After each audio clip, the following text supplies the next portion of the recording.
जय गुरु जी। गुरु जी का अनंतम शुक्राना। अंकल आपका भी बहुत बहुत शुक्राना।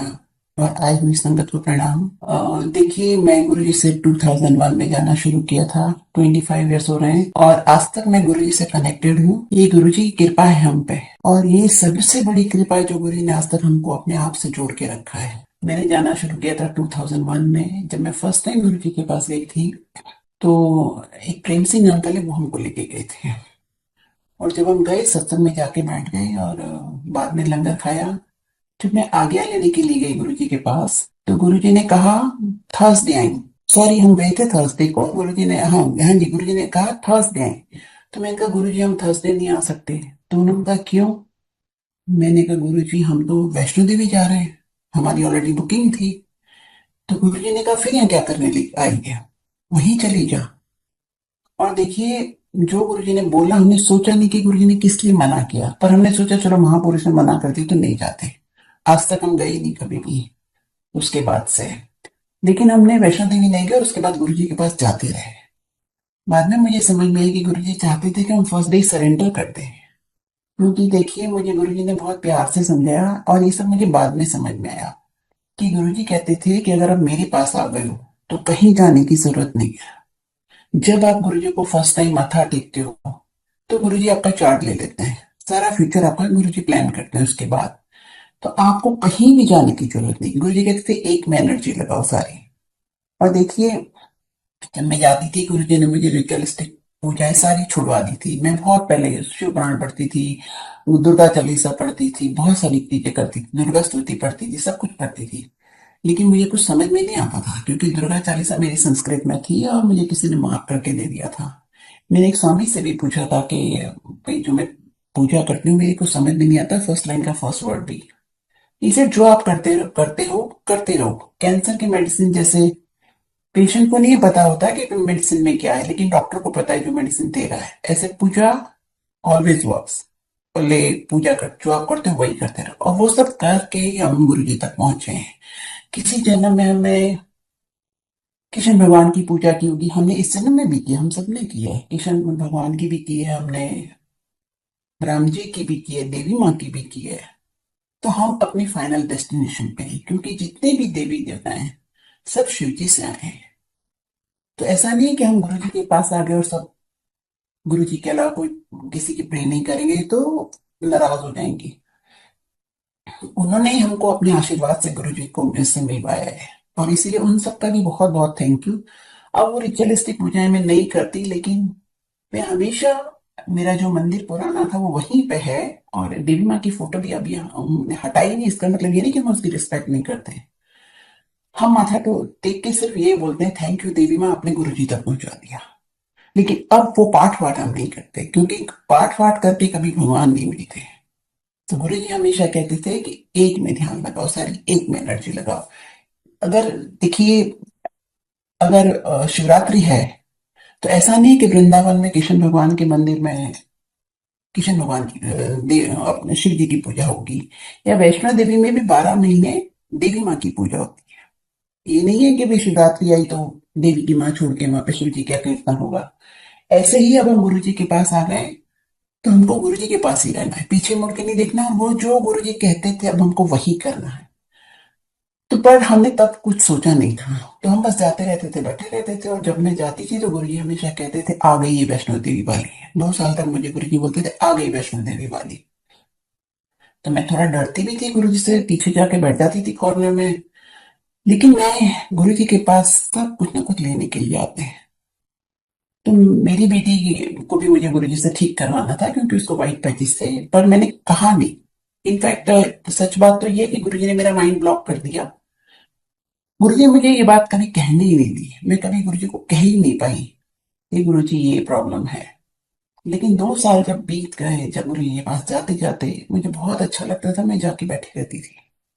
तो मैंने एक सेवादार से पूछा, मैंने कहा सबका काम हो जाता है तो मेरा काम क्यों नहीं हुआ? तो फिर सेवादार ने मुझे कहा कि यहाँ पे गुरु जी को फ्रैक्शन ऑफ सेकेंड लगती है आपका काम करने के लिए, लेकिन गुरु जी ने क्यों आपका काम नहीं किया ये गुरु जी को ही पता है। और फिर मैं चुप हो गई। फिर एक दिन गुरु जी ने सत्संग में मैं बैठी हुई थी, गुरुजी ने अपने कमरे में मुझे बुलाया। और हम लोग कभी कभी हमारी लाइन एक जगह पर अटक जाती, जो काम हमें करवाना है बस वही चाहिए हमको। हम बिगर पिक्चर कभी नहीं देखते हैं। तो मैं इतनी डेस्परेट हो गई थी तब तक कि गुरुजी ने क्या कहने के लिए बुलाया है, ये मैंने वेट भी नहीं की। और जैसे ही मैंने गुरुजी को मत्था टेका, मैंने कहा गुरुजी, मेरी बेटी तो ठीक नहीं हुई है। मैंने ये कभी नहीं कहा कि गुरुजी ठीक कर दो।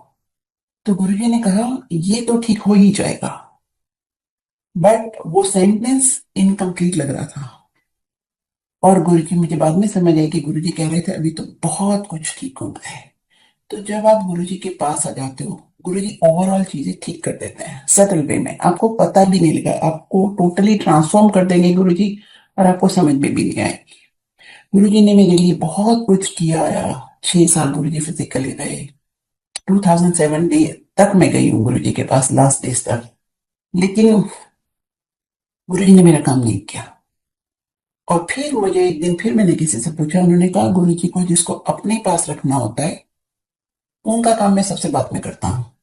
और गुरुजी को जिसको भेज देना होता है उनका काम गुरुजी सबसे पहले कर देते हैं, फर्स्ट विजिट में ही कर देते हैं, ताकि वो लोग फिर वापस नहीं आते। और गुरुजी को ये बात पता था कि जहां मैंने इनकी बेटी को ठीक कर दिया, ये वापस नहीं आने वाले। और उसी दिन हमारा चैप्टर क्लोज हो जाता। अगर वो ठीक कर देते तो हम कभी नहीं जाते वापस। और देखिए, हम कई जन्मों के लिए गुरुजी को खो देते, फिर पता नहीं किस जन्म में गुरुजी मिलते। तो अगर आपका काम नहीं हो रहा, तो बड़ी बड़ी ब्लेसिंग्स गुरुजी आपको देने वाले हैं, ये सोच के फेथ रखो।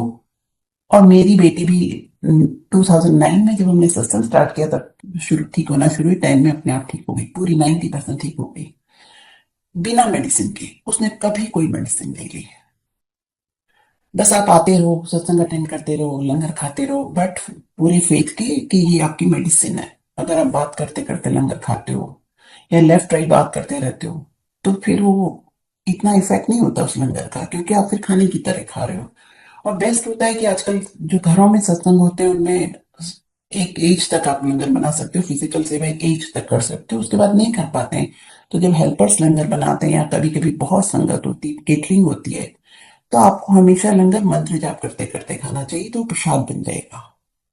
तो यही गुरुजी धीरे धीरे समझा रहे थे।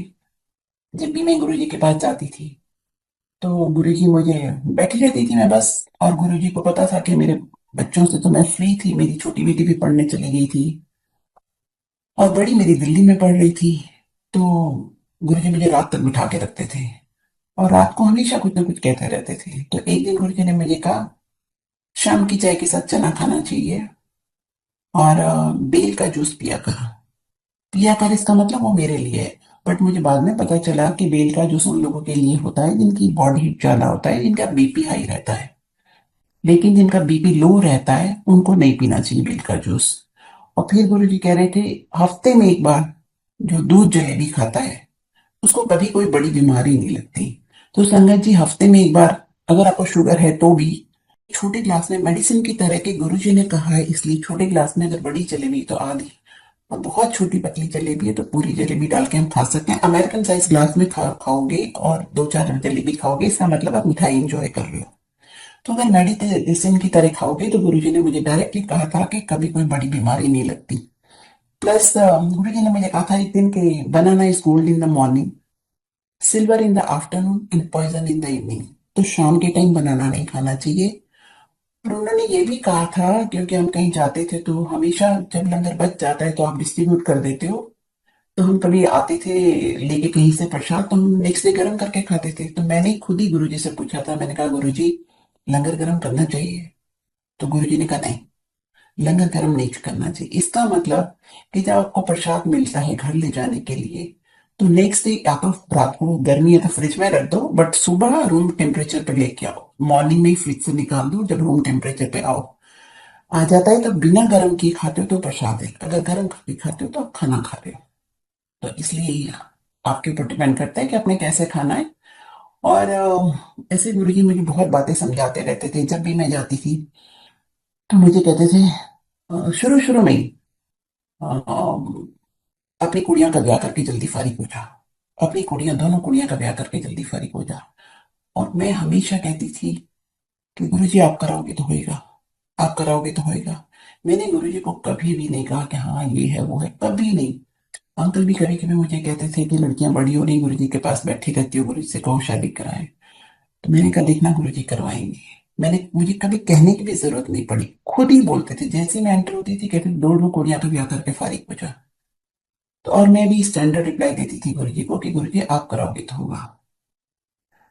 तो दोनों के लड़कियों की मेरी शादी गुरुजी के सामने फिक्स हो गई थी। और बड़ी वाली का तो देखो मैं आपको बताती हूँ कि एक दिन उसने मुझे कहा, ऐसे हम बात कर रहे थे, शीशे मुझे non smoker non drinker vegetarian 6 feet height का लड़का चाहिए, IIT होना चाहिए, उसके पेरेंट्स इंडिया में होने चाहिए क्योंकि हम इंडिया में नहीं रहते। तो मैंने कहा पेरेंट्स के इंडिया में क्यों होने चाहिए? कहती मम्मी उनको हिंदू संस्कार सिखाने हैं, कल्चर सिखाने का इंडियन। तो बोले नहीं हम बाहर रहेंगे तो नहीं सीख पाएंगे, और शीशा की एक बहन भी होनी चाहिए। तो मैंने कहा तुम्हें बहन क्यों चाहिए? कहती है लोग तो खुश होते हैं एक का एक लड़का है। कहती नहीं सॉरी संगत जी, हाँ, मैं तो जो सत्संग है वो सुना रही हूँ आपको, प्लीज डोंट माइंड। तो कहती है जो जिन लड़कों की बहनें नहीं होती ना उनको आता नहीं लड़कियों को कैसे हैंडल करना।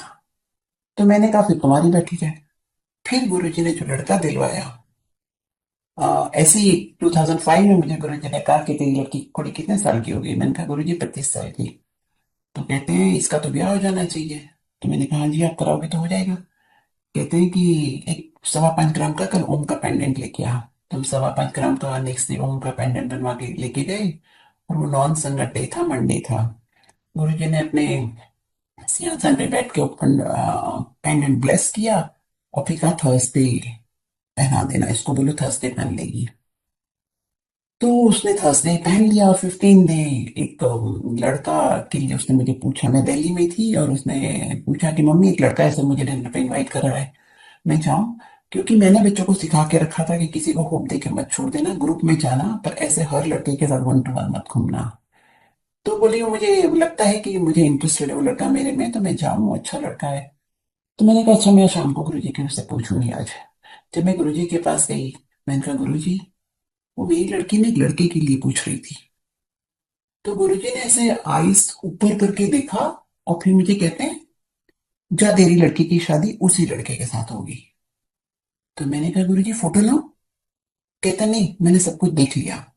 बट उन्होंने साथ में एक सेंटेंस ऐड किया, चल लंदन जाके लड़का देख के आता। वो लंदन में MBA कर रही थी, उसने ग्रेजुएशन दिल्ली से की है तो लंदन MBA कर रही थी। तो मैंने अपनी बेटी को फोन करके बोला कि बेटा हम लोग आ रहे हैं लड़का देखने, गुरुजी ने कहा तेरी शादी उसी के साथ होगी। कहती मम्मी उसने अभी तो मुझे प्रपोज भी नहीं किया, मैं उसको कैसे बोलूं कि गुरुजी मेरे गुरु ने बोला है कि तुम्हारी शादी इसी लड़के के साथ होगी। शी सेड मैं दूर से दिखा सकती। तो हमने तब दिसंबर था तो हमने कहा छोड़, दिसंबर में तो लंदन में बहुत ठंड होगी। मैंने कहा फिर नहीं, अगर नहीं मिल पा सकती तो हम नहीं आ रहे। वो हमारी सबसे बड़ी ब्लंडर थी क्योंकि गुरुजी हमारा टेस्ट लेते थे।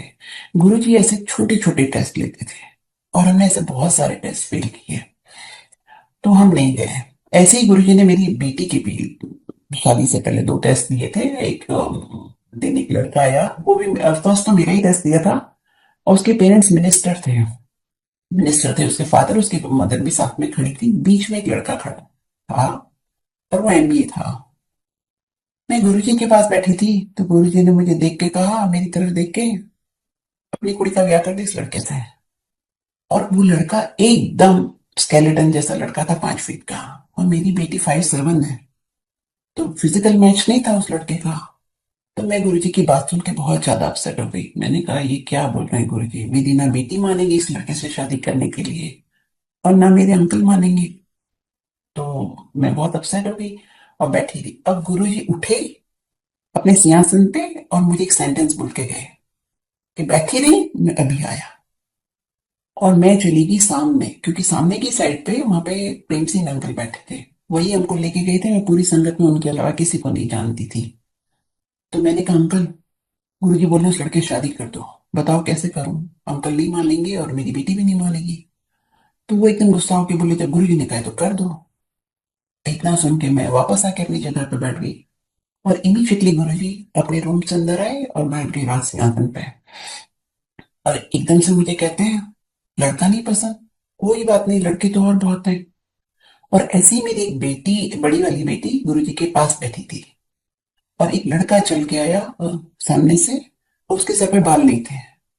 यंग लड़कियां ऐसा सोचती हैं, तो सी थॉट कि अगर इसके ऊपर बाल होते सर पे तो ये और भी ज्यादा हैंडसम लगता। तो गुरुजी ने उसको पूछा एकदम से, तुझे ब्याह करना है इस लड़के से? तो चुप हो गई। फिर उसके बाद जब गुरुजी कमरे में जा रहे थे अपने में, क्योंकि गुरुजी जब जाते थे तो सब हम हाथ जोड़ के खड़े हो जाते थे, उस दिन सारे खड़े हुए थे। तो जब गुरुजी मेरे आगे से गए तो उन्होंने कहा, गुरुजी करते हो, गुरुजी बोलते हैं तो सुनते नहीं हो। देखिए कितना बड़ा सेंटेंस गुरुजी ने बोला। हम ये सबके लिए मैसेज है कि गुरुजी गुरुजी करने से कुछ नहीं होता। आपको गुरुजी का हुक्म मानना पड़ता है। इसी कम्युनिटी को इन सबकी ज्यादा समझ है गुरुओं की, हमको नहीं थी, क्योंकि मैं born and brought up Ahmedabad में हूँ। और कभी मैंने पंजाबी सुनी भी नहीं थी। हम पंडितों के साथ रहे, मैं पंडितों के साथ बड़े हुए हैं। पर मुझे नहीं पता था कि ऐसे सदगुरु मिल जाते हैं, फिर गुरु का क्या क्या करना होता है, कैसे रिस्पेक्ट करनी होती, मुझे ये सब नहीं आता था। तो गुरुजी ने जी जब इस सेंटेंस का, तो मैंने रास्ते में जब घर जाते हुए बेटी को बोला, मैंने कहा गुरुजी जैसा बोल रहे थे कि गुरुजी करते हो और गुरुजी बोलते हैं तो सुनते नहीं हो। तो मेरी बेटी ने कहा जाओ गुरुजी से कह दो, मैं उसी लड़के से शादी कर लूंगी। और नेक्स्ट डे गुरुजी का बर्थडे था बड़े मंदिर में। और जब मैं बड़े मंदिर गई तो मैंने कहा, गुरुजी कल आप जिस लड़के के लिए कह रहे थे ना, उससे शादी करने के लिए तैयार है मेरी बेटी। तो गुरुजी ने कहा, देख ये भी सबके लिए मैसेज है। गुरुजी ने कहा जाओ, अभी टाइम नहीं हुआ। तो ऐसे जब टाइम आता है आपका, सही टाइम होगा, गुरुजी तभी आपका काम करेंगे। और काम तो जरूर हो जाता है अगर आप, आपको जो चीज चाहिए वो अगर आपने गुरुजी ने आपको नहीं दी, तो शायद आप उस, गुरुजी आपको उससे भी बेटर चीज देंगे। आप हमारी एग्जाम्पल से कि अगर मैं गुरुजी को बहुत इंसिस्ट करती, मैंने बहुत लोगों को देखा था, गुरुजी कर दो, गुरुजी कर दो, गुरुजी ठीक नहीं हुई, गुरुजी ठीक नहीं हुई, तो शायद गुरुजी कर देते। लेकिन हम गुरुजी को खो देते हैं। ये गुरुजी की बहुत बड़ी ब्लेसिंग है मेरे ऊपर। सबसे बड़ी ब्लेसिंग है कि आज हमारी पूरी फैमिली गुरुजी से स्ट्रांगली कनेक्टेड है, गुरुजी की कृपा की वजह से। और यही सबसे बड़ी कृपा थी कि गुरुजी ने हमारा काम नहीं किया, मेरी बेटी को ठीक नहीं किया। तो एक होप हमें थी कि हाँ ठीक हो जाएगी। और प्लस जब गुरुजी फिजिकली चले गए तो हमको लगता था कि अब क्या, अब कौन करेगा। बट जब आपका काम नहीं भी हुआ, आपका चाहे कितने साल हो जाए, इधर उधर कहीं जाने की जरूरत नहीं है। गुरुजी सब कुछ कर सकते हैं। और सबसे आसान तो गुरुजी ने हमको आजकल एक मंत्र जाप दे के गए हैं।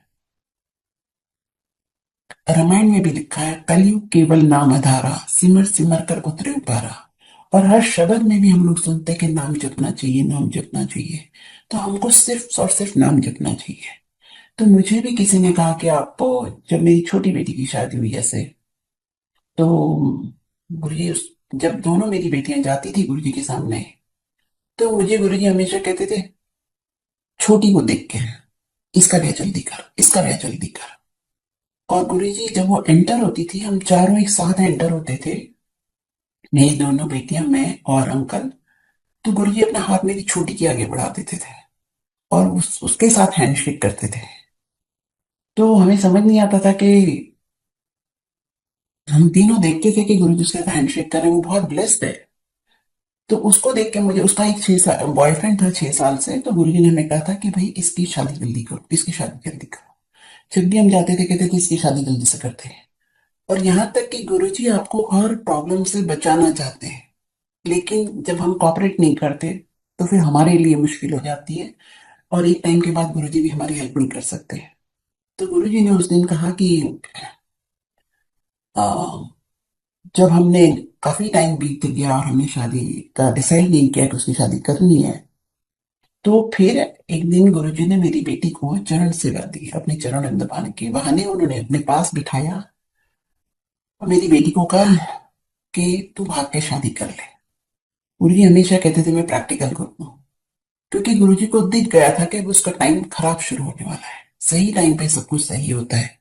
जो भी गुरुजी का हुक्म आता है हमको इमीडिएटली फॉलो करना चाहिए। बट हमने इतना सीरियसली ली नहीं इस बात को। और फिर वो, उनको समय, उनको दिख गया था कि अब टाइम खराब हो रहा है। तो शादी जब फिक्स हुई, मेरी छोटी वाली की, बड़ी वाली की शादी भी दोनों की एक साथ हुई थी। बड़ी वाली की शादी फिक्स हुई थी फॉर 24 नवंबर। और छोटी वाली की शादी हुई थी 30 मार्च को। और बड़ी वाली का के लिए जो लड़का गुरुजी ने अप्रूव किया था, वो बिल्कुल वैसा ही लड़का है जो वो चाहती थी। Non smoker, non drinker, vegetarian, 6 feet height का है, वो IITN है। और उसकी पेरेंट्स दिल्ली में रहते थे और उसकी सिस्टर सिंगापुर में है। तो गुरुजी ने उसको कहीं भी कॉम्प्रोमाइज नहीं करने दिया। इसके लिए भी गुरुजी ने बहुत कोशिश की। लेकिन जब हमने शादी डिसाइड की, तो एक दिन गुरुजी ने मुझे कहा कि मैंने गुरुजी को फोन करके बोला, मैंने कहा गुरुजी, शादी की डेट आप दे दो। तो गुरुजी ने कहा नहीं, शादी की डेट तो इन लॉज से मांगो। तो मैंने इन लॉज से पूछा, तो उन्होंने कहा नहीं, शादी की डेट आप निकालो। और शादी की डेट जो हमने अपने पंडित जी से निकलवाई वो थी 30 मार्च। और संगत जी, 30 मार्च को उस लड़की की मासी के हस्बैंड की, दो बहुत छोटे बच्चे थे उनके, एक्सीडेंट में डेथ हो गई थी। फिर भी उन्होंने डेट एक्सेप्ट कर ली। बात मेरी समझ में नहीं है कि क्यों उन्होंने डेट एक्सेप्ट कर ली। बट ठीक है, गुरुजी ने ब्लेस किया नहीं कि मुझे नहीं पता, बट हमने फोन पे गुरुजी को बताया था कि गुरुजी 30 मार्च की डेट फिक्स हुई है। तो फिर जब मैं गुरुजी के पास जाने लगी, और मेरी बेटी तब तक ठीक भी नहीं हुई थी, और जब भी मैं जाती थी, वो गुरुजी मुझे कहते थे इसको कभी आयुर्वेदिक के पास भेज देते थे, कभी एक बार गुरुजी ने मुझसे कहा इसको JMD बिल्डिंग में एक डॉक्टर बख्शी है, उसके पास लेके जा। तो मैं लेके गई उसके पास। और उनके पास लेके गई। लेकिन उन्होंने क्या, उन जो मेडिसिन दी उससे सारी बॉडी में फ्लेयर अप हो गया। और जब वो शादी के लिए आई थी मार्च बिगनिंग में, तो मैं बहुत ही अपसेट हुई उसको देख के। मैंने कहा, उस सबका तो फर्क होता है लेवल ना, कहाँ से आप जर्नी शुरू होती है, कैसे आप लेते हो गुरु जी के आदेश को। मैंने कहा, "हे भगवान, गुरु जी ने ये क्या किया?"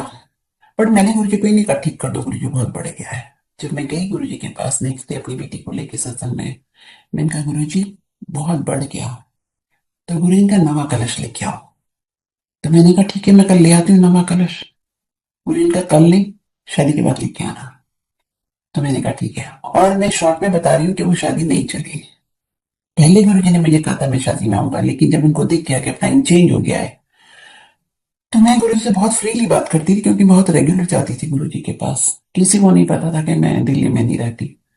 तो जब टाइम चेंज हो गया, तो मैंने गुरु जी से कहा, मार्च की बात है 2007 की, मैंने कहा गुरु जी आपने कहा था पाएंगे। वैसे मैं बहुत आर्ग्यू कर रही थी गुरु जी से बार बार कि नहीं नहीं नहीं, आपने कहा था पाएंगे। तो गुरु जी ने मुझे कहा, जो गुरु कहते हैं उसको बोलते हैं यस। और फिर उन्होंने एक वन वर्ड कहा, जो वर्ड था टेलीपैथी। बिकॉज उनको पता था वो जा रहे हैं, तो उन्होंने मुझे बताया कि मैं टेलीपैथी से तेरे से बात करूंगा। और शादी के बाद बहुत जल्दी उनका सेपरेशन हो गया। और उसमें देखो, हम गुरुजी को ब्लेम नहीं कर सकते, बोलते हैं गुरुजी ने हमारा काम नहीं किया। ऐसा नहीं, गुरुजी ने बचाने के लिए बहुत कुछ किया, कहा था मुझे ये, और जब हमने फॉलो नहीं किया तो हो गया। लेकिन उसमें भी गुरुजी आपको ब्लेस ही करते हैं। आज वो गुरुजी से इतनी कनेक्टेड है, इतना स्ट्रांगली कनेक्टेड है। अकेले रहती फिर भी बोलती है इस घर में 2 लोग रहते हैं। तो मैं इनका कौन रहता है तेरे साथ? गुरुजी रहते हैं 24 आवर्स बोले मेरे साथ। हम दोनों ही रहते हैं, मैं और गुरुजी। तो इसलिए उसमें भी आप सोचो कि जो होता है अच्छा ही होता है। गुरु कभी किसी का बुरा नहीं होता। और जब ये सब हुआ, मेरी बेटी का सेपरेशन हुआ, मेरी बेटी भी ठीक नहीं हुई, मेरी पूरी फैमिली गुरु जी के दर्शन कर चुकी है फिजिकल फॉर्म में, सब अगेंस्ट हो गए कि तुम कहते हो कि गुरु जी सब करते हैं, गुरु जी सबका ठीक करते हैं, तुम्हारा क्यों नहीं किया? गुरु जी ने क्यों डिवोर्स होने दिया? अगर होने वाला था तो शादी क्यों होने दी? इसका जवाब मेरे पास नहीं था। और इसीलिए मैं 2 साल तक बहुत सारी बुक्स पढ़ती थी, बहुत सारे सत्संग सुनती थी, सारी संगत की, पुरानी संगत के, गुरु जी के जाने के बाद। और फिर मुझे धीरे धीरे समझ में आई कि गुरु जो करता है अच्छा करता है, गुरु कभी किसी का बुरा नहीं करता।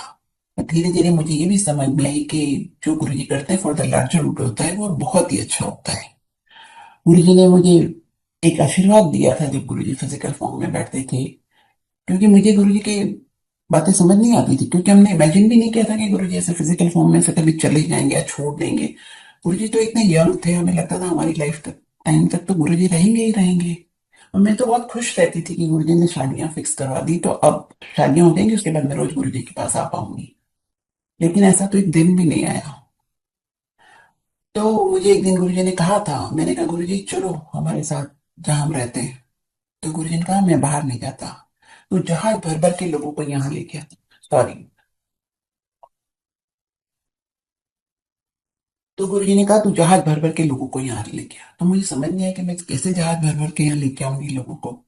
और फिर एक दिन उन्होंने मुझे कहा 2007 मार्च में तू मेरा सत्संग कराया कर, लंगर खिलाया कर, लोग हील हो जाएंगे। ओहो, मैं बात सुन के उनकी इतनी अपसेट हो गई। मैंने सोचा ये कैसे, ये तो पॉसिबल ही नहीं है, क्योंकि दुबई ओपन है, यहाँ पे तो हो ही नहीं सकता। लेकिन गुरुजी कुछ भी कर सकते हैं, सारी सृष्टि अपसाइड डाउन कर सकते हैं, पर वो करेंगे नहीं, बिकॉज वो बोलते थे मैं नेचर के अगेंस्ट नहीं जाऊंगा। हम कभी सोच भी नहीं सकते थे हम कभी सत्संग हमारे वहां पे पॉसिबल होगा। और गुरुजी ने 2008 में वो सत्संग शुरू करवाया, जो आज तक चल रहा है, और गुरुजी की कृपा से ही चल रहा है।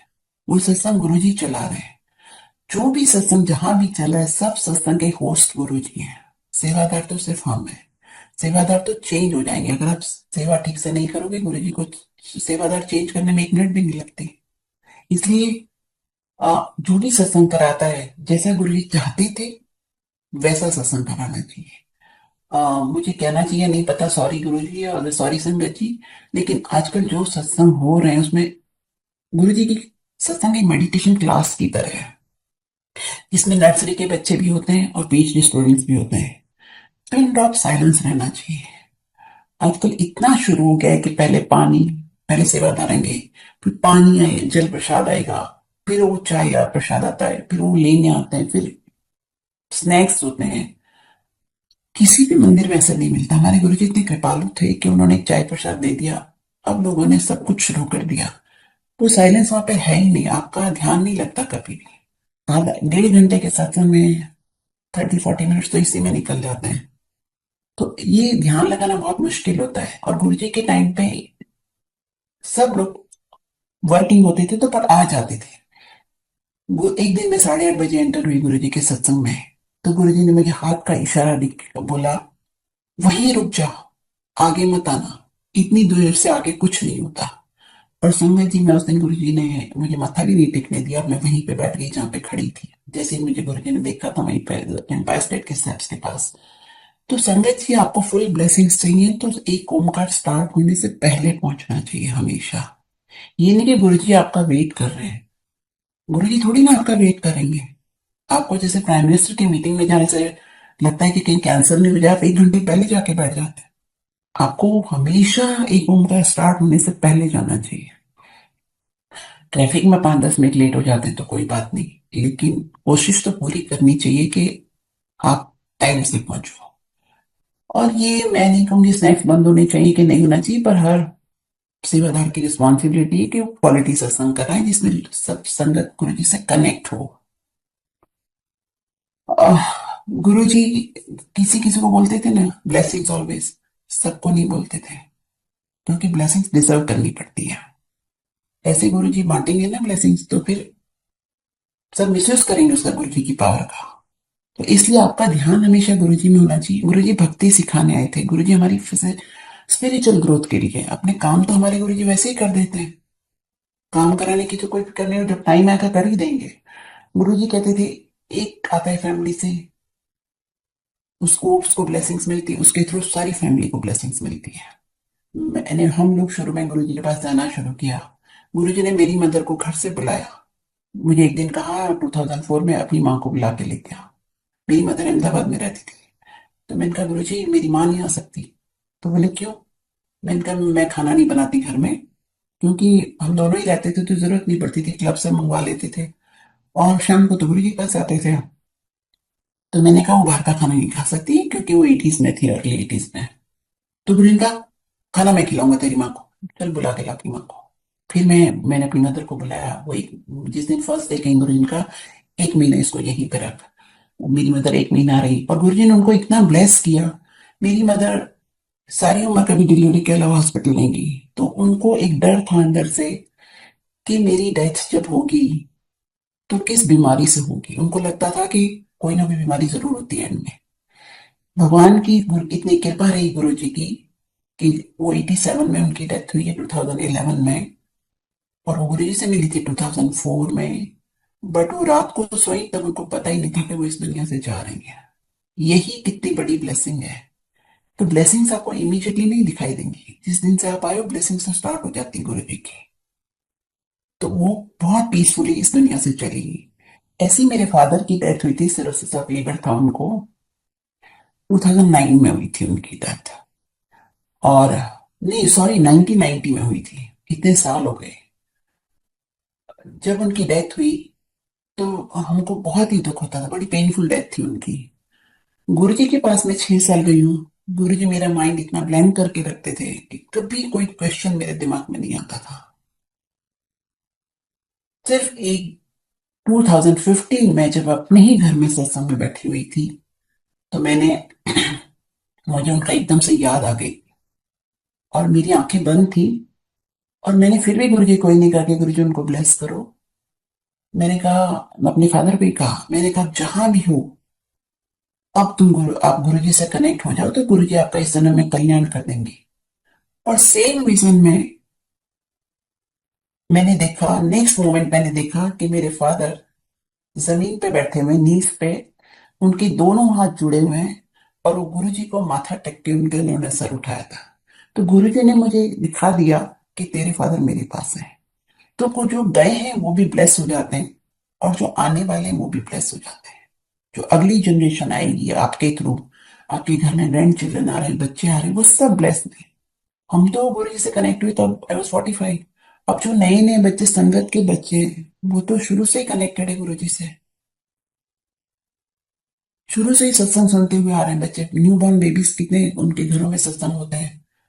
या वो शब्द चलाओ, मंत्र जाप चलाओ, वो तो शुरू से ही कनेक्टेड है गुरुजी से। तो गुरु जी के ब्लेस्ड बच्चे हैं। तो इसलिए गुरु जी सबको ब्लेस करते हैं। ब्लेसिंग सब पे है। पर आप कितना रिसीव करते हो ये हमारे इंडिविजुअल पे डिपेंड करता है। एक दिन गुरु जी ने मुझे कहा, अ, मेरी मदर को भी एक बारी मैंने देखा था मंदिर में बैठे हुए, 2 बारी देखा था बड़े मंदिर में उनके जाने के बाद। तो गुरु जी सबको ब्लेस करते हैं। एक बारी गुरु जी के पास अ, मैं जब एंटर हुई तो मेनका गांधी बैठी हुई थी गुरु जी के पास। तो उसने मुझे देखते बोला, गुरु जी ये रोज यहीं बैठी रहती है, इसका हस्बैंड इसको छोड़ देने वाला है। क्योंकि अंकल वर्किंग थे तो अंकल कम टाइम के लिए जाते थे। जब भी जाते थे अंकल 2-4 दिन के लिए जाते थे, मैं हफ्ता 10 दिन, 2-3 हफ्ते रहती थी। तो गुरु जी ने कहा इन दोनों को मैं अपने पास रखने वाला हूँ। और मैंने सोची मुझे कैसे अपने पास रखेंगे, मैं तो दिल्ली सेटल होने में इंटरेस्टेड नहीं हूँ। पर देखो अब गुरुजी, मुझे समझ आती कि गुरुजी ने कितने अच्छे से हमको अपने पास रखा हुआ है। जितने भी टेस्ट गुरुजी ने अपने सामने लिए, सब टेस्ट मैंने फेल किए। शुरू में गुरुजी ने एक बार मुझे बोला, सॉलिटर ला के दे मुझे। तो मैंने सोचा सॉलिटर कहाँ से ला के दूंगी, तभी जाना शुरू किया था, 2-4 साल में भी नहीं, 2-4 महीने भी नहीं हुए थे। मैंने कहा सॉलिटर की बात की तो सब मेरे घर वाले सब बोलेंगे ये कैसे गुरु है जो सॉलिटर मांग रहे हैं। और सबसे बड़ा मुझे डर था कि गुरुजी रात में बुलाते थे, तो मुझे लगता था कि कहीं मेरा आने ही ना बंद हो जाए। क्योंकि डे टाइम में तो आप कभी भी चले जाओ घर से निकल के तो पता नहीं चलता किसी को। लेकिन रात रात में तो फैमिली को बिना पूछे नहीं जा सकते आप। तो फिर मुझे बड़ा स्ट्रेस रहता था इस बात का। फिर गुरुजी ने कभी बोला भी नहीं कि डायमंड का क्या हुआ, कुछ नहीं। ऐसे ही गुरुजी ने 6 साल भी नहीं हुआ था मुझे कहते हैं मेरे वास्ते गड्डी ला दे। फिर मैं अपसेट होगी, मैं कहाँ से अरेंज करूंगी पैसे, तो उस जमाने में इतने इंटरनेट बैंकिंग और ये सब इतना कॉमन नहीं था, इतने क्रेडिट कार्ड भी नहीं होते थे हमारे पास। तो मैं सोचती थी कहाँ से लाऊंगी और कैसे बताऊं अंकल को कि गुरुजी गाड़ी मांग रहे हैं। क्योंकि गुरुजी अगर मेरे हस्बैंड से मांगते तो दे देते, तो टेस्ट तो गुरुजी मेरा ले रहे थे। तो जिस रात मुझे उन्होंने कहा कि गाड़ी ला के दे दे, मैं पूरी रात स्ट्रेस में रही और मैं सोचती रही कैसे मैनेज करूंगी, पैसे इतना कहाँ से लाऊंगी और कैसे किस अकाउंट से चेक काट के दूंगी, मेरे पास चेकबुक भी नहीं थी तब तो। फिर मैं अगले दिन जब गुरुजी के पास गई तो गुरुजी ने मुझे बुलाया था। और जब गुरुजी ने मुझे अपने कमरे में बुलाया तो फिर एक सेवादार से दूध मंगवाया। तो वो दूध लेके आए, दूध प्रसाद। और जैसे ही मैं इतनी घबराई हुई थी कि मैंने पिया, और जैसे मैंने ग्लास नीचे रखा पूरा दूध नीचे कारपेट पे गिर गया गुरुजी के रूम में। तो फिर गुरुजी का दूध गिर गया। गुरुजी बहुत प्यार से बात करते थे। तो मैंने कुछ नहीं बोला, कहते चलो कोई बात नहीं, दूध और आ जाएगा। फिर एक सेवादार से गुरुजी ने दूध मंगवाया। वो मैंने एक सिप में सारा दूध पी लिया और ग्लास नीचे रखा। तो कहते तू जा। तो मैंने कहा जाऊं गुरुजी? कहते हाँ तू जा। मैंने कहा लेकिन गुरुजी वो गाड़ी का क्या होगा? क्योंकि गुरुजी ने मेरे से गाड़ी मांगी थी प्रीवियस नाइट।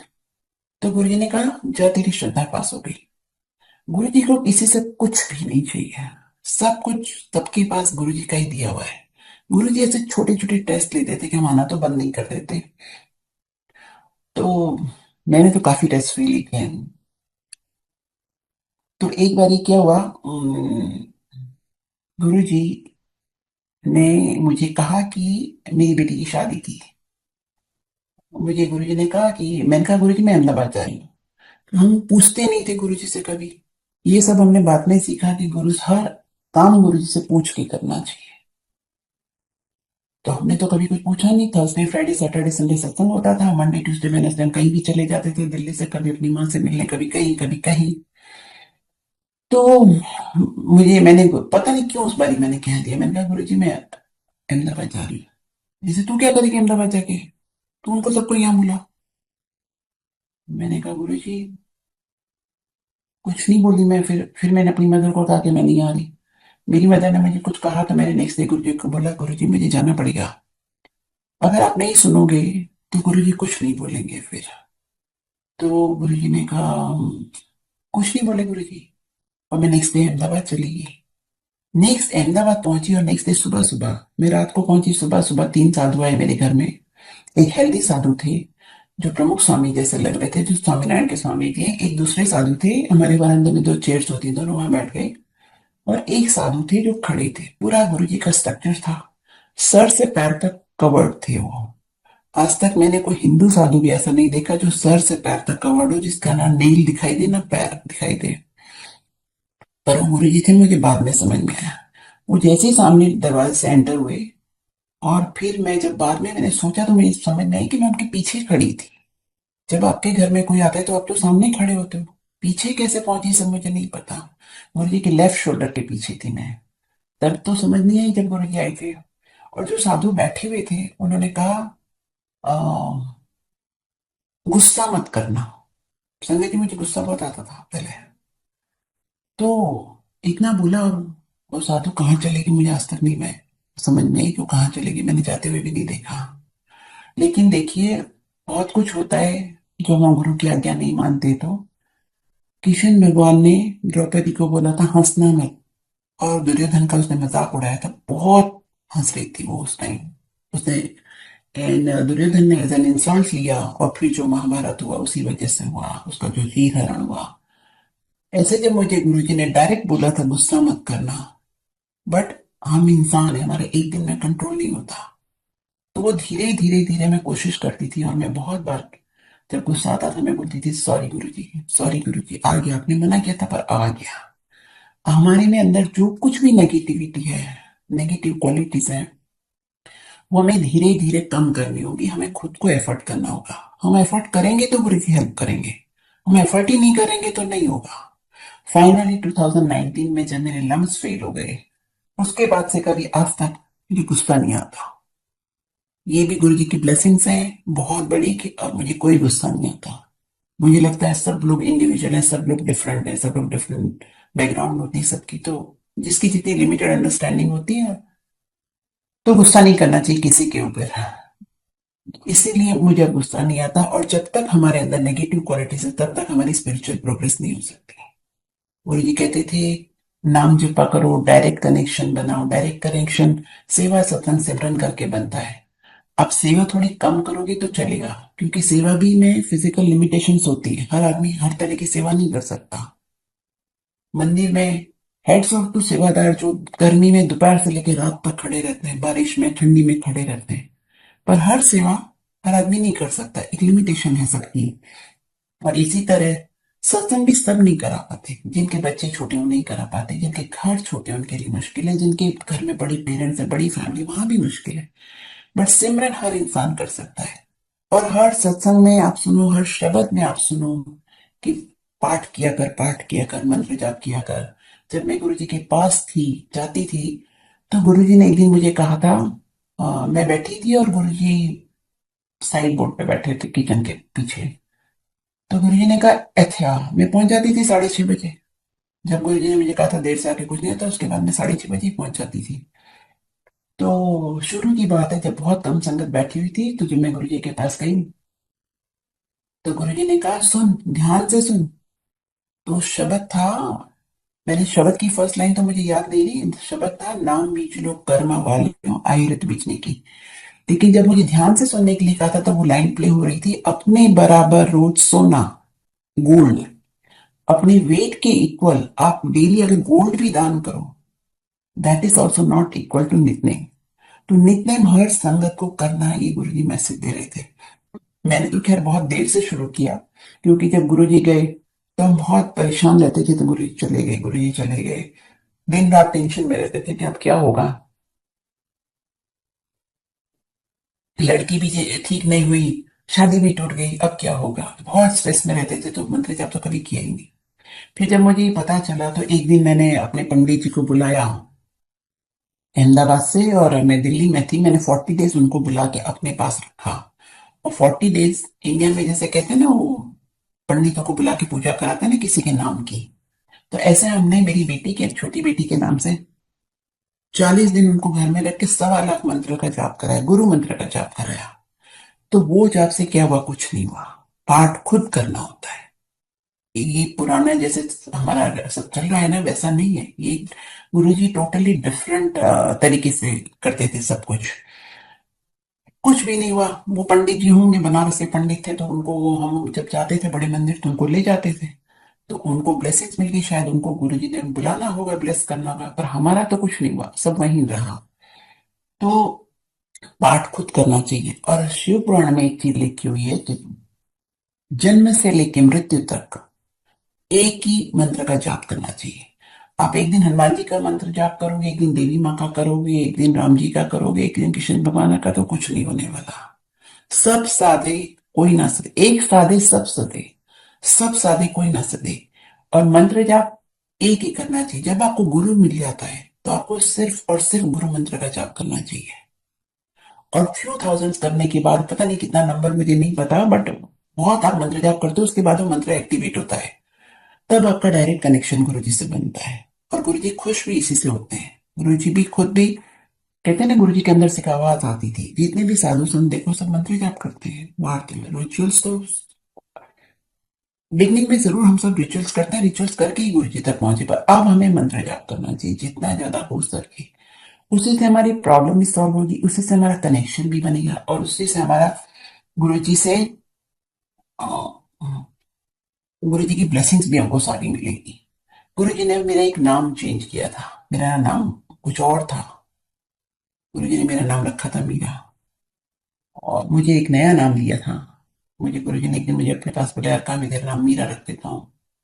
पर मुझे गुरुओं की इतनी समझ नहीं थी, और गुरु जी से मैं बहुत फ्री हो गई थी, तो मैं हर तरह की बातें कर लेती थी गुरु जी के पास, लिबर्टी ले बहुत मैंने ले ली थी गुरु जी से। तो गुरु जी कुछ बोलते नहीं थे, चुप रहते थे गुरु जी। तो एक दिन जब उन्होंने मेरे से कहा मैं तेरा नाम मीरा रखता हूँ, मैंने कहा गुरु जी इस उम्र में नाम चेंज करूंगी तो सब हंसेंगे। तो गुरु जी कुछ नहीं बोले, जब आप नहीं सुनोगे जवाब दे दोगे गुरु की, तो गुरु कुछ नहीं बोले। फिर ये 2004 की बात है। 2006 एंड में गुरु जी ने मुझे कहा दिसंबर में मैं तेरा नाम गौरी रखता हूँ। पता नहीं क्यों मैं उस दिन कुछ बोली नहीं, पर नाम हमने फिर भी एक्सेप्ट नहीं किया। और गुरु जी ने मुझे एक दिन अपने पास बुला के ये भी कहा था कि जा तू अपना टेवा कहीं भी दिखा ले, तेरा टाइम खत्म हो गया है। मेरे हॉरोस्कोप में लिखा है कि 60 के बाद मेरी लाइफ नहीं है। तो गुरु जी ने नाम चेंज करके मेरी लाइफ एक्सटेंड की थी। तो देखिए, गुरु जी जता जता के नहीं करते थे कि मैं तेरे लिए ये कर रहा हूँ, मैं तेरे लिए वो कर रहा हूँ, बट हाँ वो चाहते थे कि आप उनका हुक्म मानो तो आपका कल्याण हो जाए। हुक्म मानने में ही सब कुछ है, और इसीलिए हमको गुरु जी का हुक्म मानना चाहिए। और सब टॉप प्रायोरिटी पे है कि कनेक्शन बनाने के लिए पाठ करना चाहिए, जितनी ज्यादा देर हो सको मंत्र जाप करो। गुरु जी ने हमको फ्री किया हुआ है कि चलते बैठते उठते फिरते कभी भी आप मंत्र जाप कर सकते हो। गुरु जी के पास एक लेडी आई थी, मुझे याद है जलंधर में किसी ने सुनाया था सत्संग, और उसने आके गुरु जी से कहा कि उसकी सिस्टर रहती थी जलंधर में, और रोज वो अपनी सिस्टर को गुरु जी के सत्संग सुनाती थी फोन पे, और उसकी सिस्टर रहती थी पुणे में। तो एक दिन उसकी सिस्टर फ्लाइट लेके आ गई कि मैं भी गुरु जी के दर्शन करने आ रही हूँ। और जब वो दर्शन करने आई तो गुरु जी ने उसको दर्शन नहीं दिए। और गुरु जी ने कहा, उसको बोलो वो जहां से आई वहां वापस चली जाए। तो वो नहीं गई। उसने कहा गुरु जी सबको दर्शन देते हैं, मुझे क्यों नहीं दे रहे दर्शन। तो ऐसे वो एक दो बारी फिर गई, पर गुरु जी ने कहा मैं दर्शन नहीं, उसको बोलो जहां से आई है वहीं चली जाए वापस। लेकिन वो नहीं गई, और वहीं अपनी उसकी सिस्टर का घर था, तो वहीं रह गई। सॉरी समझ गई। तो एक हफ्ते बाद उसकी डेथ हो गई। उसने कहा जब तक गुरु जी दर्शन नहीं देंगे मैं जलंधर से नहीं जाऊंगी। तो जब उसकी डेथ हो गई तो वो फैमिली वाले आए गुरु जी के पास कि गुरु जी उसकी तो डेथ हो गई। तो गुरु जी ने कहा कि मैं तो उसको बचा रहा था। ये कितनी बड़ी बात है सुनिए, कि मैं तो उसको बचा रहा था। जगह पे वो पहुंच गया, जगह पे वो पहुंच गई थी और टाइम उसका आ रहा था। अगर वो टाइम पे चली जाती, यहाँ से निकल जाती, तो बच जाती। गुरु जी एक्सप्लेन नहीं करते थे, आपको हुक्म फॉलो करना है गुरु जी का। यही है सारे। मैं भी बहुत सत्संग सुनती हूँ, क्योंकि गुरु जी के सामने मैं सत्संग नहीं सुनती थी। इसीलिए सब हुआ। अगर हमें पता होता तो हम गुरु जी का पाठ करते, सब कुछ करते, मंत्र जाप करते, गुरु जी के सत्संग सुनते। मुझे लगता था ये हाथ पैर ठीक कर तो कोई भी साधु कर सकता है, तो उससे ये नहीं प्रूव होता कि गुरु जी भगवान है। बट मैंने जैसे ही गुरु जी चले गए और मेरा काम नहीं हुआ, मैंने दिन रात में हर रोज एक सत्संग सुनती थी। और संगत जी मैं आज तक सुनती हूँ, चाहे मैं 15 मिनट सुनूं। सारी संगत से रिक्वेस्ट है कि जरूर गुरु जी का सत्संग सुनना चाहिए, रोज एक। तो उसी से आपको सारे मैसेजेस मिल जाते हैं, लेकिन आपका अपना रास्ता तो गुरु जी खुद डिसाइड करेंगे, आपको गाइड करेंगे। दूसरों को कॉपी मत करो। आप सत्संग सुन के आपको बहुत सारे मैसेजेस मिल जाते हैं, इसका मतलब ये नहीं कि आपको 100% फॉलो करना है, उस इंसान को नहीं फॉलो करना। आपको अंदर से गुरु जी का जो मैसेज है वो सुनना है बस। गुरु जी बहुत बहुत कहते थे, देखिए जब आप कम नहीं मानते ना तो बहुत कुछ हो जाता है। एक बार गुरु जी ने मुझे कहा कि मुझे मेरी तबीयत खराब होने लगी, वेट बढ़ने लगा, बाल गिरने लगे। तो ऐसी मेरी सिस्टर से बात हुई, तो उसने कहा थायराइड चेक करा ले, तो मुझे थायराइड हो गया, पॉजिटिव आ गया। तब गुरु जी फिजिकली थे।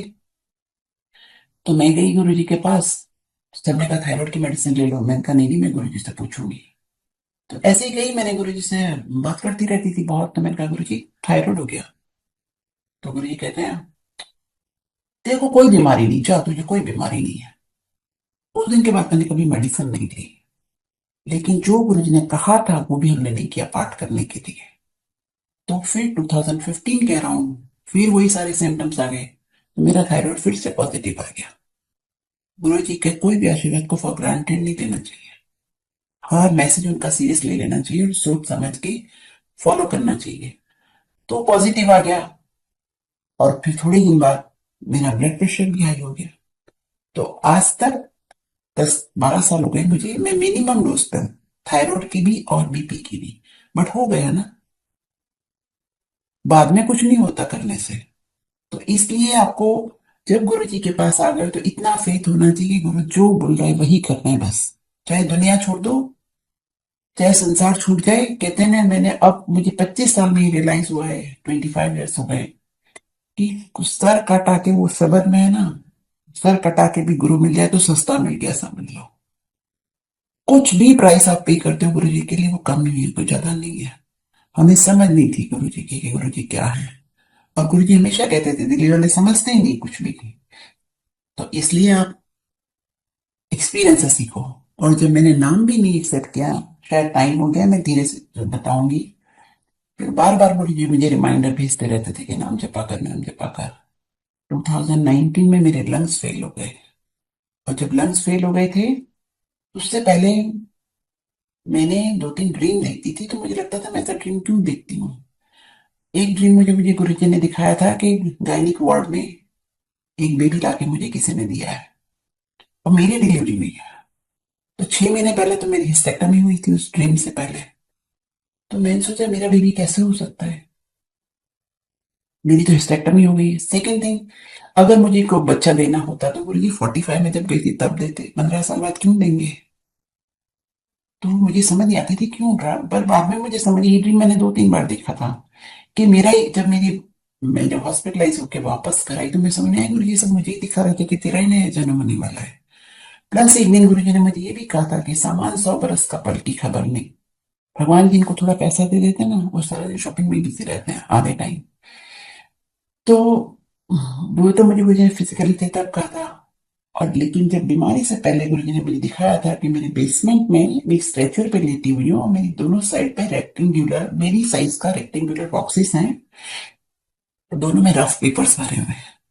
गुरुजी कभी बोलते नहीं थे, एक्सप्लेन नहीं करते थे, लेकिन वो बिना बोले उनके मिलियंस ऑफ वेज है जो आपको मैसेज कन्वे करते हैं कि आपको तुरंत समझ में आ जाएगा।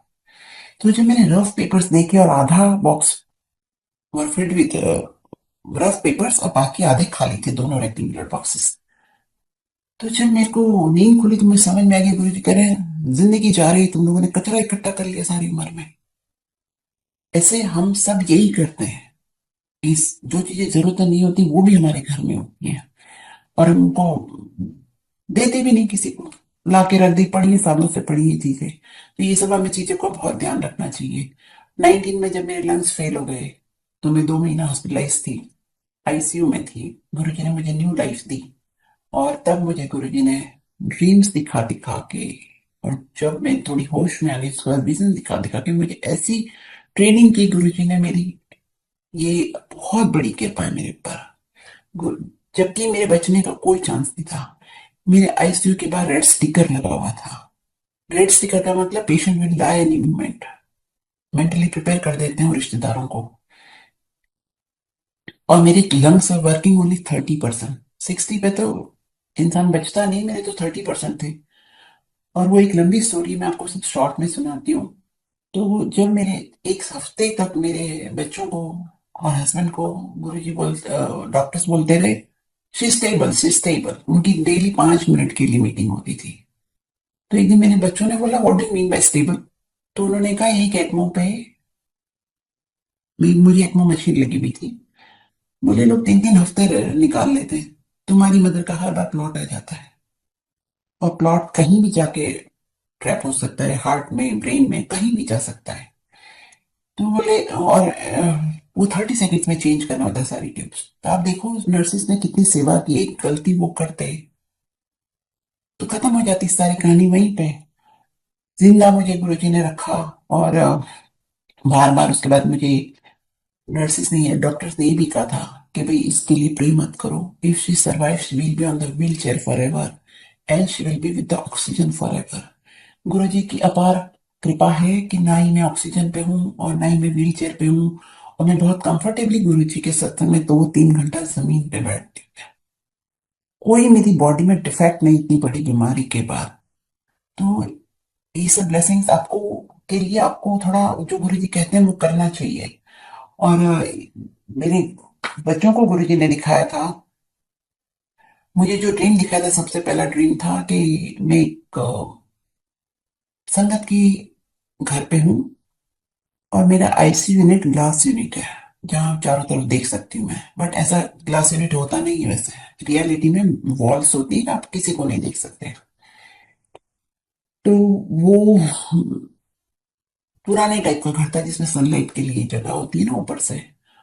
और वहां पे एक लड़की होती है, एक संगत लेडी थी, और वो चिल्लाती जोर जोर से भाभी को घर लेके जाना है, भाभी को घर लेके जाना है, हॉस्पिटल, सॉरी हॉस्पिटल लेके जाना है, हॉस्पिटल लेके जाना है, लेकिन उसके पास एम्बुलेंस का नंबर नहीं था।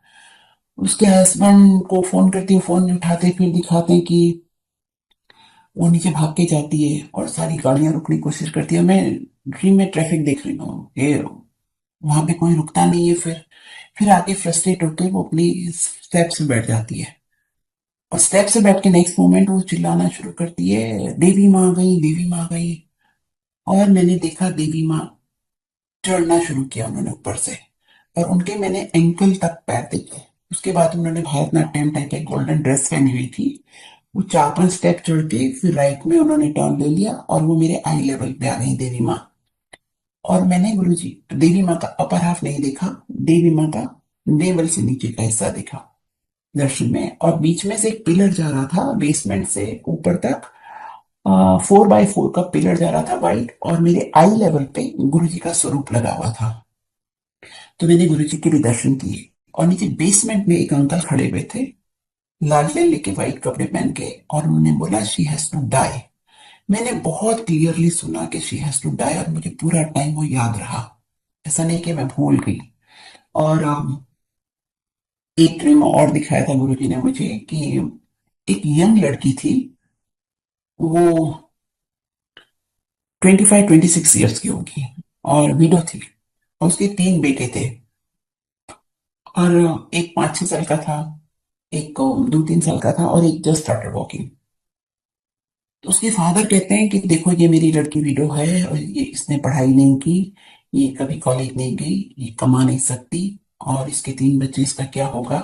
और वो लड़की एक मंत्र जाप बोलती है, राधा रानी, कृष्ण भगवान का मंत्र था। पूरा जैसे हमारे गुरु जी का 2 लाइन का मंत्र है, वैसा वो मंत्र था, लेकिन मुझे अब पूरा मंत्र याद नहीं रहा, क्योंकि मेरे हॉस्पिटल से घर आने के 7-8 महीने बाद मुझे याद आया, क्योंकि गुरु जी जो समझाने चलते हैं राइट टाइम पे आपको समझाएंगे। और उसके फादर जितनी देर में 2 लाइन का मंत्र जब बोलती है, इतनी देर में उसके फादर पूरा पेंसिल स्केच बना देते हैं शिव कृष्ण भगवान का। तो गुरुजी मुझे दिखा रहे थे कि कितनी स्पिरिचुअली इवॉल्व फैमिली, कि इतने दुख में भी वो अपने भगवान का मंत्र जाप कर रही है। और जब हम गुरुजी के पास आते हैं, गुरुजी हमारी लाइफ इजी करके, मटेरियलिस्टिक चीजें तो वैसे ही दे देते हैं, बंगला गाड़ी का तो गुरुजी वैसे ही सबको चॉकलेट की तरह बांट दे देते, फिर भी हम गुरुजी का पाठ नहीं करते। गुरुजी मुझे ये दिखा रहे थे कि देखो, इतने क्राइसिस में भी वो नॉन स्टॉप मंत्र जाप बोल रही है।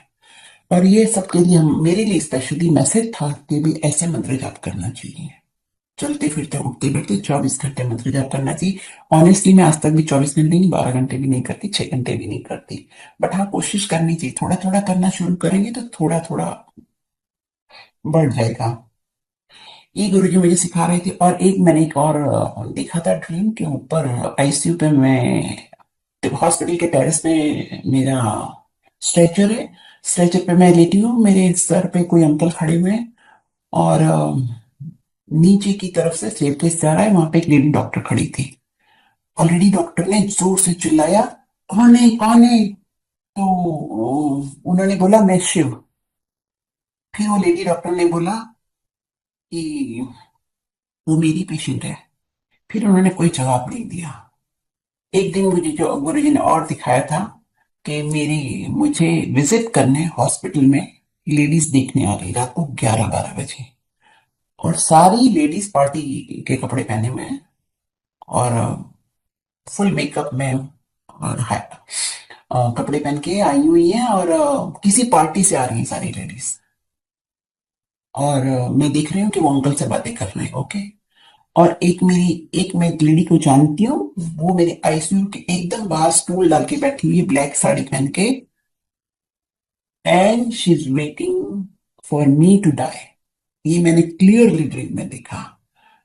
ऐसे भगवान ये सिखाते हैं कि ये जो रिश्ते रिश्ते होते हैं ना, वो एक लंबे, एक टाइम टू टाइम चेंज होते रहते हैं। अब 50 साल पहले जिनको हम जानते थे, वो अब हमारी लाइफ में नहीं है।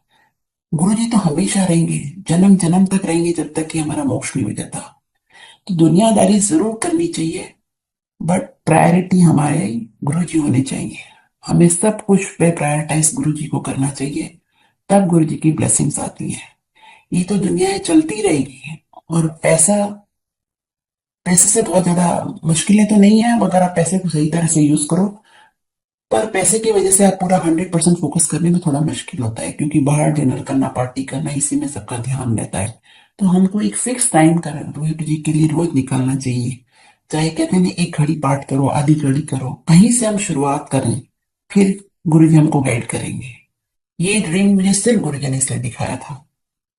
और मैं देख रही हूँ, कोई लेडी ने मेरी तरफ देखा भी नहीं, और कि कोई मेरे आईसीयू तक आया भी नहीं, विंडो से भी देखने नहीं आया, सब बाहर ही बाहर मेरे हस्बैंड को से बात करके रात को चले गए 5 मिनट। तो गुरु जी मुझे दिखा रहे थे कि दुनियादारी है, दुनियादारी में रहोगे तो फिर भगवान नहीं मिलता। आपको काम करवाना है गुरु जी से, या आपको गुरु जी चाहिए, दो अलग चीजें। काम ही करवाना है तो चैप्टर क्लोज हो जाएगा।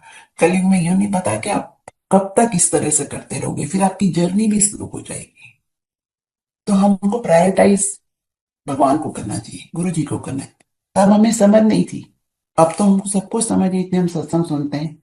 इसलिए हमारा ध्यान हमेशा गुरु जी में रखना होना चाहिए, चाहे हम कहीं भी रहें।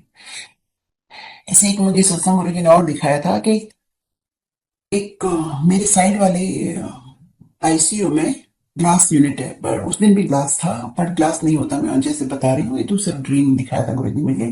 तीन लोग एक बेड पे बैठे हुए हैं, और मेरी नर्स मुझे एज पे बैठा के, बेड की एज पे बैठा के मुझे होल्ड किए हुए है, और उसका एक हाथ मेरे सर पे है और एक हाथ मेरी बैक पे है।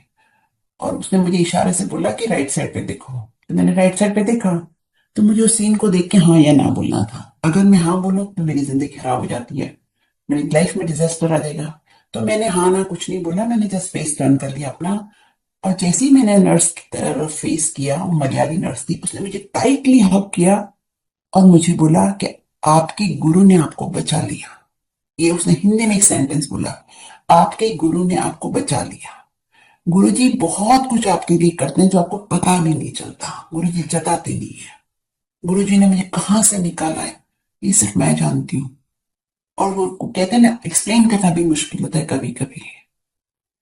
तो हमारा फोकस हमेशा गुरु जी पे होना चाहिए, चाहे हम किसी भी एज में हैं। वहीं से हम शुरुआत करेंगे तो धीरे धीरे गुरु जी हमारी हेल्प करेंगे, हमारी नेगेटिविटी भी कम हो जाएगी, हमारे काम भी हो जाएंगे, सब कुछ हो जाएगा। यहाँ आज तक कोई किसी गुरु को देने नहीं आता, सब गुरु से लेने आते हैं। बट सबको फ्री में चाहिए, करना कुछ नहीं। गुरु जी कहते थे ना, दिल्ली वाली संगत को समझ नहीं गुरु क्या होता है, मुझे भी नहीं समझती। पर गुरुजी ने आप समझा दिया, अच्छे से समझा दिया, बहुत अच्छे से समझा दिया। जो गुरुजी कहते थे ना, मांगा मत करो, मांगी हुई चीज वापस देनी पड़ती है। शुक्र है मेरा कि मैंने गुरुजी से कभी कुछ मांगा नहीं। अगर मैं गुरुजी के बहुत पीछे पड़ती, गुरुजी सबका काम करते हो, मेरा भी करो, शायद गुरुजी कर देते, लेकिन हमारा चैप्टर क्लोज हो जाता। तो भगवान की असीम कृपा है हम पे। और ऐसे ही मैंने एक सत्संग सुना था कि एक अपने गुरु का ही सत्संग है कि कोई अंकल को कैंसर हो गया, और उन्होंने गुरुजी से कहा, गुरुजी 2.5 साल दे दो तो मैं अपनी प्रॉपर्टी सॉर्ट आउट कर दूंगा। तो गुरुजी ने, वो 2.5 साल जिंदा रहे, उनकी प्रॉपर्टी सब सॉर्ट आउट हो गई और फिर इस दुनिया से चले गए। अगर वो ये बोलते कि गुरुजी मुझे भक्ति दे दो, गुरुजी मैं आपकी भक्ति करूंगा, अगर ठीक हो गया, तो कैंसर ठीक हो गया, तो आज वो जिंदा होते। इसलिए हमें मांगना नहीं चाहिए। और देखिए, मैं अपना सत्संग सुनाऊं एक बार। गुरु जी के, हमारे पास ना बहुत साधु संत आते रहते थे मेरे घर में। तो एक बार हमारे घर में एक स्वामी आए, लंच पे आए थे वो। तो जब स्वामी जाने लगे, तो क्वेश्चन आंसर सेशन चल रहा था। कुछ लोगों ने पूछा, कुछ लोगों ने नहीं पूछा। बट मैं बहुत शाय नेचर की हूँ, मैं बहुत कम बात करती पब्लिकली। तो मैंने एक स्लिप उठाई और स्वामी जी को दी थी, 4x4 की। मैंने उनको बोला, Swami ji right something for me. तो उन्होंने क्या लिखा, मैं आपको बताती हूँ। उन्होंने लिखा, मे योर भक्ति grow till you merge in your गुरु। देखिए ये कितनी बड़ी ब्लेसिंग है। ये तो मैं हम इमेजिन भी नहीं कर सकते कि भगवान से ऐसा मांगे कि भगवान अपने आप में मर्ज कर लो हमको। बट इसीलिए साधु संतों से कभी कुछ मांगना नहीं चाहिए। उनको पता होता है क्या देना है, वो हमारे लिए जो बेस्ट होगा वो करेंगे। गुरु जी ने जो बेस्ट था वो मेरे लिए किया, जबकि मैं बहुत शर्मिंदा हूं कि मैंने गुरु जी के लिए कुछ नहीं किया। गुरु जी कहते रह गए, तभी भी मैंने कुछ नहीं किया। गुरु जी बोलते थे ये करो वो करो, पर हम तब सुनते नहीं थे। हमको लगता था, हम गुरु जी को फॉर ग्रांटेड लेते थे, रोज शाम को पहुंच जाते थे, बैठ के अच्छा लगता था, एक कॉर्नर में बैठे रहते थे। और जब रात को गुरु जी बैठते थे तो हमें गुरु जी बात करते रहते थे, वो भी हम सुन के, उनको जितने हुक्म थे उतने मानने चाहिए थे, उतने नहीं माने। कभी कभी आपकी स्पिरिचुअल जर्नी कहाँ से शुरू होती है इसके ऊपर भी डिपेंड करता है। एक रिंकू मेहता है ना, जो कनाडा में जो डांस करता था गुरु जी के पास, उसने मुझे एक दिन कहा था, जब गुरु जी के सामने की बात है, जैसे आंटी, गुरु जी बोले ना कि दीवार सामने यहाँ से बाहर चले जाओ, तो आपको दरवाजा नहीं देखने का कि दरवाजा वहां है तो मैं वहां से जाऊं। आपको देखने का दीवार पे, उसी जहां से गुरु जी ने बोला है वहीं जाने का। और जब आप जाओगे, दीवार पे आपका सर लगेगा, दीवार अपने आप गिर जाएगी। और वो बहुत यंग था, 20-22 साल का लड़का था, उसको इतनी समझ थी, हमको नहीं थी। बट जर्नी कहाँ से, आपको मैं बता रही हूँ ना, नर्सरी के स्टूडेंट हो आप, फोर्थ में पढ़ रहे हो, 10th में पढ़ रहे हो, ये सब गुरु जी को पता है कौन सी क्लास में है। बट हमारा ध्यान रखेंगे हम, अपना गुरु जी में ध्यान रखेंगे तो हमारा प्रमोशन होता चला जाएगा। हमारा हर कदम गुरु जी की तरफ आगे बढ़ेगा। गुरु जी की ब्लेसिंग आती जाएंगी, गुरु जी गाइड करेंगे। लेकिन अगर आपने फर्स्ट स्टेप नहीं लिया तो गुरु जी 99 नहीं लेंगे। ये मैंने अपने केस में देखा है। तो इसलिए हमारा ध्यान गुरु जी में होना चाहिए। आज तब हमें समझ भी नहीं थी, अब देखो दुनिया भर में कितने सत्संग हो रहे हैं। और ऐसे अपने एक्सपीरियंस, सबको एक्सपीरियंस भी बहुत होते हैं, गुरु जी गाइड भी कर रहे हैं, सबको दर्शन भी दे रहे हैं। तो बिना कुछ मांगी करे बस सुबह शाम पाठ किए जाओ, चलते फिरते वर्किंग एट नाइट टाइम है, और उसी में आपको धीरे धीरे ब्लेसिंग्स आ जाएंगी सारी। सब कुछ आपका चेंज हो जाएगा। नौकरी नहीं है उसको रोने की जरूरत नहीं है, बच्चे नहीं है तो भी आप ब्लेस्ड हो, क्योंकि बच्चों से तो बहुत कर्म बनते हैं। जो भी आपके हालात हैं, भगवान ने आपको बहुत अच्छी जगह अच्छी तरह से रखा हुआ है। सिर्फ और सिर्फ भक्ति करो। भक्ति हमारे हाथ में, इसके अलावा कुछ हमारे हाथ में नहीं है। और जो भी सत्संग कराते हैं उनकी मॉरल रिस्पॉन्सिबिलिटी है कि जैसा गुरु जी चाहते थे वैसा सत्संग कराएं। मैंने तो कभी देखा ही नहीं था, क्योंकि मैं तो सिर्फ गुरु जी के पास जाती थी। और मैंने देख कोई सत्संग अटेंड नहीं किया था सत्संग स्टार्ट करने से पहले। तो अ, हमें कभी, हमारे आज भी सत्संग में सब लोग टाइम से आ जाते हैं, 5 मिनट पहले आ जाते हैं, सब पिन ड्रॉप साइलेंस रहता है। हमारा सत्संग 7 बजे शुरू होता है, 6:55 तक सब लोग आ जाते हैं। हार्डली एक आधा कोई होगा जो ट्रैफिक में लेट हो जाए या ऊपर से नीचे आने में लेट हो जाते हैं। 7:15 7:20 तक हमारी चाय प्रसाद खत्म हो जाता है। आज तक हमने कभी स्नैक्स नहीं सर्व किए, क्योंकि हमने गुरु जी के सामने जैसे देखा था वैसे ही सत्संग शुरू किया। और 1 घंटा पिन ड्रॉप साइलेंस में सत्संग होता है, कोई बीच में डिस्टरबेंस नहीं है, क्योंकि हमने गुरु जी से ऐसा ही सीखा था। तो इसलिए ये हमारी रिस्पॉन्सिबिलिटी है कि हम लोग क्वालिटी सत्संग कराएं, जैसे गुरु जी चाहते थे वही करें। गुरु जी के वहां पे सब कुछ माफ है, सब कुछ यहीं से मिलेगा। कहीं जाने की जरूरत नहीं, हम जाना भी नहीं चाहिए हमको। वो कहते हैं ना, सारे तीर्थ धाम आपके चरणों में, हे गुरुदेव प्रणाम आपके चरणों में। सारे तीर्थ बड़े मंदिर में ही है, पर बड़े मंदिर में सब नहीं जा सकते, पावर हाउस है। तो गुरुजी ने अपनी ब्रांचेस खोल दी छोटी छोटी। सत्संग तो गुरुजी का ही है, होस्ट भी गुरुजी ही है सब सत्संग के। पर सेवादारों को अपनी सेवा बहुत अच्छे से करनी चाहिए, कोशिश करनी चाहिए, बड़े ध्यान से करनी चाहिए। जय गुरु जी, शुक्राना गुरु जी। माफ करो संगत जी, अगर मैंने कुछ गलत बोला है माफ करें गुरु जी मुझे। अंकल बहुत बहुत थैंक यू, और आई थिंक टाइम हो गया। शुक्राना, बहुत बहुत शुक्राना सबका।